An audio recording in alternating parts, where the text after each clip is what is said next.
Hello viewers, welcome back to fresh off the bat. இன்னைக்கு பொறுத்த வரைக்கும் ஒரு சூப்பர் கேம் இருக்குங்க. Top of the table clash, Delhi Capitals versus the Royal Challengers of Bangalore. ரொம்ப சுவாரஸ்யமாக இருக்க போகிறதுங்க. Anyway, let's jump into the previews. So first thing பார்த்தீங்கன்னா நீங்கள் பிச்சை பற்றி பேசலாங்க.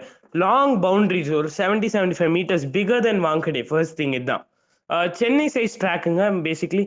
ஆனால் பேட்டிங் ஆல்மோஸ்ட் வாங்கடே டைப் தான், ரொம்ப ஃப்ளாட் விக்கெட் தான். ஆனால் எப்போவுமே பார்த்தீங்கன்னா அகமதாபாத்தில் ஒரே ஒரு விஷயம் என்னென்னா ஸ்லோவர் bowlers, அந்த கட்டர்ஸு வேரியேஷன்ஸ் வச்சிருக்கிற bowlersக்குலாம் சம் அட்வான்டேஜ் என்னென்னா பால் கொஞ்சம் grip ஆகுங்க. அது என்னென்னா ஒரு மாதிரி நீங்கள் நல்ல பேஸில் போடுற bowlers பார்த்தீங்கன்னா அவங்க வேரியேஷன்ஸ் கொடுத்தாங்கன்னா ரொம்ப கஷ்டமாக இருக்கும். Early on seam and swing கிடைக்கும். கொஞ்சம் bowler ஃப்ரெண்ட்லி கண்டிஷன்ஸ் தான். அகேன் நீங்கள் பார்த்தீங்கன்னா இந்த ட்ராக்ல ஆவரேஜாக 150-160 அடிக்கணும். ஏன்னா இந்த ட்ராக் பொறுத்த வரைக்கும் பார்த்தீங்கன்னா ஸ்பின்னில் கொஞ்சம் இருக்கும், ஸ்பின்னுக்கு ரொம்ப கொஞ்சம் இருக்கும். அதே மாதிரி நிறைய கட்டர்ஸ் போடுற பவுலர்ஸ் லைக் சமன் லைக் ஷர்துல் டாக்கூர். அதனால தான் அந்த T20 சீரீஸ்ல செம்ம சக்ஸஸ்ஃபுல்லாக இருந்தார். ஏன்னா அவர் கட்டர் பவுலருங்க. நிறைய கட்டர்ஸ் போடுறதுனால அந்த பிச்சை இறுக்கி பிடிக்கும் அந்த பாலை. அது கிரிப் பண்ணி போகும். ஸோ அது ரொம்ப இம்பார்ட்டன்ட். இன்னொன்று திங் பார்த்தீங்கன்னா ரேபிட் பேஸ் வச்சிருக்க bowler someone like Kagiso Rabada. அவங்களாம் என்ன பண்ணலாம், they should pitch it up front and get the seam. ஏன்னா நீங்கள் பார்த்தீங்கன்னா someone like Mark Wood got extra bounce and extra seam when you was bowling with his pace in that track. So இந்த track பொறுத்த வரைக்கும் again கொஞ்சம் batting ஃப்ரெண்ட்லியாக தான் இருக்கும். எனக்கு தெரிஞ்சு இது ஒரு 150-160 ட்ராக்குங்க. நீங்கள் நேற்றுக்கு பார்த்தீங்கன்னா 123, அது சத்தியமாக கிடையாது. அவ்வளோ ரெண்டு டீமுமே ஆக்சுவலி மோசமாக பேட்டிங் ஆடினாங்க. அந்த மாதிரி ட்ராக் சத்தியமாக கிடையாதுங்க. இது இது அட்லீஸ்ட் ஒரு 150-160 அடிக்கிற ஒரு மினிமம் ட்ராக் இது. நீங்கள் பார்த்தீங்கன்னா ஒரு சேஃப் ஸ்கோர் would be 170-180 இஷ். உங்களுக்கு ஒரு மாதிரி நல்ல இதுவாக இருக்கும் bowlersக்குலாம். ஆனால் நீங்கள் 150 அடிச்சீங்கன்னா இட்ஸ் காம்படிட்டிவ் ஆன் திஸ் ட்ராக்குங்க. நீங்க அதுக்கு கீழ அடிச்சீங்கன்னா சான்ஸே கிடையாது. ஏன்னா, இது ரொம்ப ஒரு மாதிரி ஃப்ளாட் டெக் தாங்க. ஒண்ணும் அவ்ளோ இல்ல பவுலர்ஸ்க்கு. நல்ல வேரியேஷன்ஸ் யூஸ் பண்ணி போடுற பவுலர்ஸ்க்கு தான் இருக்கு ஏதோ. மத்தபடி ஒண்ணுமே கிடையாதுங்க இந்த ட்ராக்ல. இது தவிர்த்து நீங்க பார்த்தீங்கன்னா டாஸ் பண்ணீங்கன்னா, நீங்க சே பவுலிங் ஃபர்ஸ்ட் தான் இந்த ட்ராக்ல. ஏன்னா, டியூ நல்லா இருக்கு. இந்த ட்ராக் பொறுத்தவரைக்கும் பார்த்தீங்கன்னா, last 5 T20 ice against England தான் இந்தியா ஆடுனாங்க. அதுல 3 வாட்டி chasing team won, 2 times the team which defended won. இதுல விராட் கோலியோட லக் இந்த கிரவுண்ட்ல நீங்க பாத்தீங்கன்னா Virat Kohli has won only one toss in that series. அந்த சீரீஸ்ல he was supposed to bat first three. India was supposed to bat 3 times. இதுல 2 வாட்டி டிஃபெண்ட் பண்ணியிருக்காங்க. ஸோ விராட் கோலிக்கு ஒரு ஐடியா இருக்கும் எப்படி இந்த ட்ராக்ல ரன்ஸை டிஃபெண்ட் பண்றதுன்னு, எவ்வளோ நல்லா ஒரு ஸ்கோர் அடிக்கணும்னு. ஸோ எனக்கு தெரிஞ்சு அட்லீஸ்ட் ஒரு 160-170 மினிமம் தேவைங்க. Anyway, let's jump into DC preview. DC பொறுத்த வரைக்கும் இன்னொரு மேஜர் ஹிட்டுங்க. அஸ்வின் அவங்க lead bowler had to go back home due to covid related problems. That is also we hope for the best. Anyway, அவரை தவிர நீங்கள் பார்த்தீங்கன்னா அந்த ஸ்பின் டிபார்ட்மெண்ட் இன்னும் ஸ்ட்ராங்காக இருக்குன்னா எவ்வளோ ஸ்பின்னர்ஸ் வச்சிருப்பாங்க கையில் நீங்களே யோசிச்சு பாருங்க. ஒரு மாதிரி they have Axar Patel, they have Amit Mishra, they have Lalit Yadav. Very strong spin attack. Actually spin based attack தான். நல்ல வேளை அவங்களுக்கு இந்த வருஷம் சேப்பாக கிடைச்சது. They got a good turning track அவங்களுக்கு சப்போர்ட்டிங் மாதிரி. ஆனா எனக்கு பொறுத்த வரைக்கும் பார்த்தீங்கன்னா, அக்ஷர் பட்டேல் வந்தது ஒரு கீ இன்க்ளூஷன் எனக்கு தெரிஞ்சு. அவர் ஹீஸ் அ மேஜர் ஆல்ரவுண்டர். அந்த டீமுக்கு ஆக்சுவலி பேலன்ஸ் குடுக்குற பிளேயர்னா Axar Patel and then you have Shreyas Iyer. So இவங்க 2 பேரும் இல்லாதது ஃபர்ஸ்ட் 5 கேம்ஸ் கொஞ்சம் ஹர்ட் பண்ணிச்சு அவங்கள. பட் அக்ஷர் பட்டேல் வந்ததுக்கப்புறம் they look settled as ever. நீங்க பார்த்தீங்கன்னா, front of the spin work has to be done by Amit Mishra. Amit Mishra undroppable ஆயிடுவாரு இந்த கேம்க்கு அப்புறம். ஐ திங்க் இந்த சீசன் ஃபுல்லாவே we will see Amit Mishra bowling. ஏன்னா ஒரு மேஜர் ஸ்பின்னர் தேவை அக்ஷர் பட்டேல் தவிர்த்து. இன்னொரு விஷயம் பார்த்தீங்கன்னா, அவங்க பேஸ் பேட்டரி பொறுத்த வரைக்கும் maybe we might see the introduction of Anrich நோக்கியா இன் திஸ் கேம். ஏன்னா அந்த மார்க் வுட் டைப் ரோல் பண்ண வைக்கலாம் அவரை. He has actually been South Africa's best pacer. Kagiso Rabada slightly off form நினைக்கிறேன். கொஞ்சம் ஆஃப் பாயில், கொஞ்சம் ஒரு 1 or 2 பால்ஸ் எடுக்கும். நல்லா போட்டால் தான் அவருக்கு கொஞ்சம் ஹீட் வரும். ஸோ எஸ், அதான் ஒரு ஆண்ட்ரிக் நோக்கியா இன்னைக்கு ஆடலாம்னு நினைக்கிறேன். ஸோ இவங்க பார்த்தீங்கன்னா, இவங்க காம்போசிஷன் பார்த்தீங்கன்னா, they're playing Hetmyer, Steve Smith, Rabada and Marcus Stoinis. Stoinis நீங்கள் ஆடிதான். ஆனால் அவங்கள பொறுத்த வரைக்கும் Stoinis is their allrounder. So they're gonna play him. உங்களுக்கு இந்த ட்ராக்ல you can either go for an Anrich நோக்கியா and bring in Rahane for Smith, or you can go for someone like என்ன சொல்றது, you can go with Steve Smith and you have to play an extra spinner. ஏன்னா Indian pacers அவ்வளோ I think they might go for an Umesh Yadav. Idea இல்லைங்க. எனக்கு தெரிஞ்சு they should think to go to Anrich நோக்கியா, dropping Steve Smith, bringing Rahane in for Ashwin. ரொம்ப இன்ட்ரெஸ்டிங்காக இருக்குங்க. அதாவது நீங்கள் பார்த்தீங்கன்னா வந்து Rahane can bat here. In fact I think Rahane and Steve Smith have very similar batting qualities when it comes to T20. ஒரு மாதிரி அவங்க நடு ஓவர்ஸில் ஒரு ஆங்கர் ரோல் எடுத்துகிட்டு போவாங்க. So I think Rahane and Steve Smith switching is not going to be a big issue for DC. மற்றபடி பார்த்தீங்கன்னா balanced unit தாங்க. ஒரு ப்ராப்ளம்ஸ் அவ்வளோ ஒன்றும் கிடையாதுங்க ஆக்சுவலி. அவங்க வந்து இவ்வளோ பிளேயர்ஸ் போனதுக்கு அப்புறமும் they look strong means they have very good squad strength நல்லா இருக்கு, பேலன்ஸ்டாக இருக்காங்க, பவர்ஃபுல்லாக இருக்காங்க. டாப் த்ரீல உட்காந்துருக்காங்க. இன்னைக்கு வின் பண்ணுற team actually goes to the first place. ரொம்ப இன்ட்ரெஸ்டிங்காக இருக்க போதுங்க. எனிவே இன்னைக்கு ப்ரெடிக்டட் ஸ்கோர் டிஃபெண்டபிள்லாம் இருக்கணும்னா அட்லீஸ்ட் 160-170 அடிக்கணுங்க. இது டவுட்டே கிடையாது. இந்த மாதிரி ட்ராக்ஸ்லாம் 160 அடிக்கலன்னா நீங்கள் வந்து பொழந்துட்டு போயிடுவாங்க போங்க. இது அதுவும் ஆர்சிபி இருக்க பேட்டிங் ஃபார்மில் வந்து ஐயோ ராமா ரொம்ப கஷ்டமாக இருக்குங்க.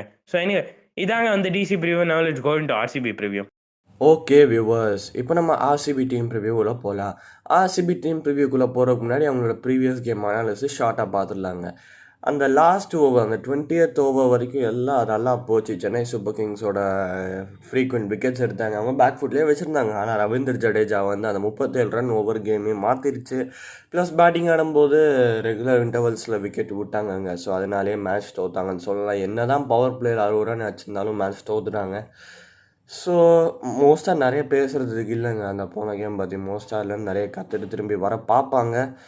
மற்றபடி இன்னொரு பாயிண்ட் என்னென்னா, ஒரு பேட் டீம் செலெக்ஷனுங்க. நவ்தீப் சைனி எதுக்கு எடுத்துகிட்டு வந்தாங்கன்னு எனக்கு இது வரைக்கும் புரியல. டீம் நல்லா போயிட்டு இருந்துச்சு.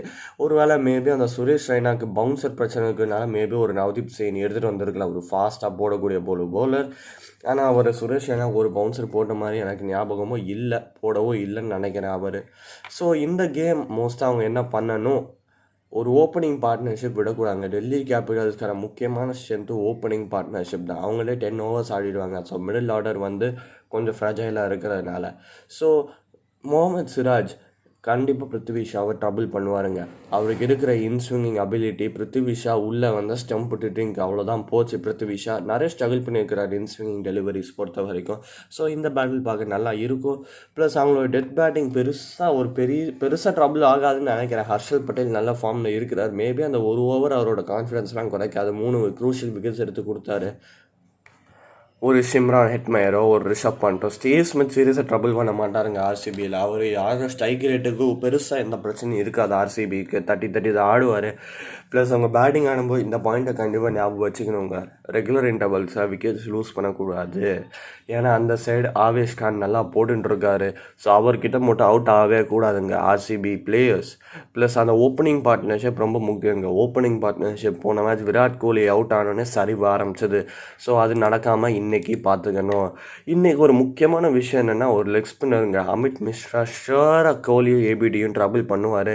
ஸோ மேக்ஸியும் தேவ்தத் படிக்கலும் கண்டிப்பாக ஸ்ட்ரைக் எடுத்து ஆகணும் அமித் மிஸ்ரா போடும்போது. இவங்க 2 பேரும் அமித் மிஸ்ரா ஃபேஸ் பண்ண விடக்கூடாது.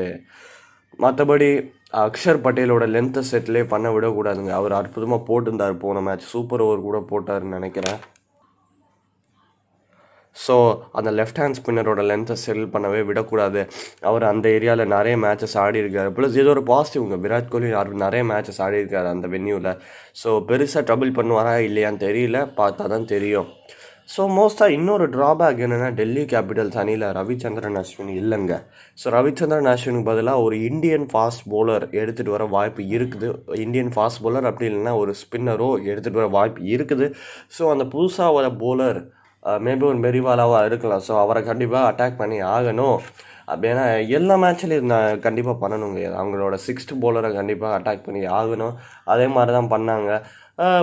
மார்க்கஸ் டாய்னஸும் இருக்கிறாரு, அவரையும் அட்டாக் பண்ணலாம். ஸோ தப்பு இல்லை. அந்த என்ன சொல்ல, அந்த ரெகுலர் பவுலர்ஸை தவிர அந்த பார்ட் டைம் பவுலர்ஸை பயங்கரமாக அட்டாக் பண்ணி ஆனுங்க. அதான் ராயல் சேலஞ்சர்ஸ் பெங்களூரோட மெயின் ஸ்ட்ராட்டஜியாக இருக்கும் இந்த கேமுக்கு. பிளேயிங் 11 பொறுத்த வரைக்கும் ஷபாஸ் அகமதை திரும்பி கொண்டு வரணுங்க. அவர் அற்புதமாக பண்ணியிருந்தார். ஏன் அவர் நவ்தீப் சைனிக்காக தூக்குறாங்கன்னு தெரியல. அதுக்கப்புறம் ஒரு டான் கிறிஸ்டியன் பதிலாக ஒரு ஃபின் ஆலனுங்க அற்புதமான ஸ்ட்ரைக் ரேட்டில் ஆடினார். ஆனால் நியூசிலாண்டில் ஆடினார். டான் கிறிஸ்டியனும் வந்து ஏதோ 2 கேட்ச் பிடிச்சா அவ்வளோதான். பேட்டிங்கும் பண்ணல, போலிங்கும் அப்படியே போட்டு போயிட்டார். ஸோ அதுக்கு பதிலாக ஒரு ஃபின் ஆலன் அவங்களோட பேட்டிங் ஃபயர் பவரை ஸ்ட்ரென்தன் பண்ணலாம். ப்ளஸ் அவங்களோட நம்பர் 3 இது ப்ராப்பராக இல்லை. ஸோ அதனால் ஃபின் ஆலன் ட்ரை பண்ணலாம் அந்த நம்பர் 3 ஸ்பாட்டுக்கு. மற்றபடி இந்த வாஷிங்டன் சுந்தர்னு ஒருத்தர் இருக்கிறாரு, அவர் ஏன் ஒழுங்காக யூஸ் பண்ணலன்னு தெரில. அவர் பவர் பிளேயில் போட்டு டக்கு டக்குன்னு 4 ஓவர் போட்டு போயிட்டு அவங்களுக்கு ஒரு 4 ஓவர் மிச்சம் நல்ல எக்கனாமிக்கில் போடுவார். அவர் அடிக்கிறது கஷ்டம் வாஷிங்டன் சுந்தரை. இன்றைக்கி முக்கியமான மேட்சப்ஸ் பார்த்தோன்னா கண்டிப்பாக இவருங்க முகமது சிராஜ் வர்சஸ் பிருத்வி ஷா, அமித் மிஸ்ரா விசஸ் விராட் கோலி நல்ல ரெக்கார்டு வச்சுருக்கிறாரு. And Kagiso Rabada versus AB de Villiers. அந்த டெத் ஓவர்ஸ்லாம் அற்புதமாக இருக்குது இது பார்க்க.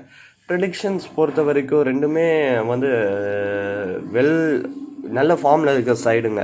ஸோ 50-50 தான் தர முடியும். ஆனால் என் ஹார்ட் என்ன சொல்லுன்னா இன்றைக்கி ஆர்சிபி வில் புல் த லைன்னு சொல்லுது. They'll go pass the line. பாப்பா என்ன நடக்குதுன்னு நீங்கள் உங்கள் ப்ரெடிக்ஷன்ஸை கமெண்ட்ஸில் கீழே போடுங்க. Thank you. Let's go into the fantasy segment. Pitch report பார்த்தாச்சு, டாஸ் ரிப்போர்ட் பார்த்தாச்சு, 2 டீம் ப்ரிவியூவும் பார்த்தாச்சு. Now let's go into the dream 11 fantasy picks. Fantasy பொறுத்த வரைக்கும் 100 பாயிண்ட் இருக்குங்க. அதில் நீங்கள் batsman, bowler, fielders, batsman, bowlers, keepers and allrounders எடுக்கணும். அந்த 100 பாயிண்ட்ல வந்து நீங்கள் வந்து டாப் 4ல் பேட்டிங் ஆடுறவங்க, அதே மாதிரி வந்து 4 ஓவர் கண்டினியூஸாக போடுறவங்க, இவங்கள எடுங்க. மற்றவங்களெல்லாம் வந்து யூ கேன் டவுட் இட். உங்களுக்கு ரிஸ்க் பிக்ஸ்னா எடுங்க. எனக்கு இன்னைக்கு நம்ம டீமோட போகலாம். ஃபர்ஸ்ட் வந்து I have gone in with Rishabh Pant is my keeper. Major risk again. நீங்கள் பார்த்தீங்கன்னா வந்து we have not gone for AB de Villiers. 2 reason. He bats too low. He bats at 5, which basically gives him 4 hours of batting at the death. And அதுலேயும் அடிக்கிறாரு, பரவாயில்ல. And second thing பார்த்தீங்கன்னா வந்து எங்களுக்கு points இல்லைங்க. இந்த 0.5 பாயிண்ட்ஸில் ஹி மிஸ்ட் இட். இதாங்க the problems of picking a fantasy team. If you want a very strong batting slash bowling slash allrounder attack, you can go for a strong keeper. ஏதாவது ஒரு டிபார்ட்மெண்ட்டில் நீங்கள் காம்ப்ரமைஸ் பண்ணணும். So anyway அதுக்கப்புறம் வந்து 4 batsman அவர் போயிருக்கேன். ஏன்னா இது பேட்ஸ்மேன் ஃப்ரெண்ட்லி ட்ராக்காக இருக்குது. So I've gone in with Virat Kohli, Shikhar Dhawan, Devdutt Padikkal and Steve Smith. நீங்கள் ஸ்டீவ் ஸ்மித் வேணான்னா you can go for someone like Prithvi Shaw, get in AB de Villiers. அது உங்களுக்கு டிபெண்ட்ஸ் ஆன் யோர் பிக்ஸ். நான் இங்கேயே ஸ்டீவ் ஸ்மித் போயிருக்கேன்னா எனக்கு தெரிஞ்சு இன்னைக்கு பிருத்வி ஷாக்கு வந்து சிராஜ் எடுக்க போகிறாருன்னு தோணுது, அதனால எடுத்திருக்கேன். அடுத்தது நீங்கள் பார்த்தீங்கன்னா வந்து I've gone in 2 allrounders, Akshar Patel, Washington Sundar. Akshar Patel 4 over போடுறாரு கண்டினியூஸாக. ஸோ அவர் விக்கெட்ஸும் எடுக்கிற ஒரு bowler. ஸோ எஸ், அவர் எடுத்து தான் ஆகணும். வாஷிங்டன் சுந்தர் பொறுத்த வரைக்கும் அவர் நம்பர் 3 பேட்டிங் ஆட போறாருங்க. There is no doubt about that in my mind. So yes, அதனாலேயே அவர் எடுத்திருக்கேன். போலர்கள் பொறுத்த வரைக்கும் பார்த்தீங்கன்னா ஆவேஷ் கான், ரபாடா, முகமது சிராஜ் அண்ட் ஹர்ஷல் பட்டேல். ஹர்ஷல் பட்டேல் பொறுத்த வரைக்கும் விக்கெட் டேக்கர், டெத் ஓவர்ஸில் போடுவார், ஸ்லாக் ஓவர்ஸில் போடுவார். இன்ஃபேக்ட் நிறைய விக்கெட்ஸ் எடுப்பார். So yes, Harshal Patel. சிராஜ் வந்து அப் ஃப்ரண்ட் விக்கெட்ஸ் எடுப்பார் நிறையா. ஸோ அவர் வந்து he will be early on in swing out swing bowler. So dangerous, அவர் எடுங்க. அதுக்கப்புறம் வந்து there is nothing to say about Avesh Khan. அவர் வந்து இந்த சீசனோட probably the best bowler for டிசின்னு நான் சொல்லுவேன். நல்லா ஸ்விங்கு கிடைக்கிது. ஐ மீன் அவர் நல்ல லென்ஸ் அடிக்கிறார், நல்ல பேஸோட போடுறாரு. அதான் அந்த அக்ரெஷன் தெரியுது அவர் bowlingல. செம்ம bowling போடுறாரு ஆக்சுவலி. ஸோ எஸ், அதனால Avesh Khan and Kagiso Rabada. He's யூஸ்வல்ங்க. இவரெல்லாம் எடுக்காம ஒரு நாள் இவருக்கு மாட்டிக்கிச்சுன்னா ஒரு 4 விக்கெட் எடுத்து கொடுத்துருவாருங்க. ஒரு டேஞ்சரஸ் bowlerங்க ககிசோ ரபாடா. அதனாலேயே எப்பவுமே வச்சுக்கிறது ஒரு சேஃப்டி. உங்களுக்கு வந்து suppose if you want someone like an AB de Villiers, you can ஸ்விட்ச் with Prithvi Shaw and get an AB de Villiers. அது உங்க காலுங்க. எனிவே இதாங்க இன்னைக்கு எங்களோட ட்ரீம் 11 டீம். உங்க டீமை நீங்க கீழே கமெண்ட்ஸ்ல போடுங்க. மறக்காம லைக் பண்ணுங்க, ஷேர் பண்ணுங்க and subscribe to fresh off the byte.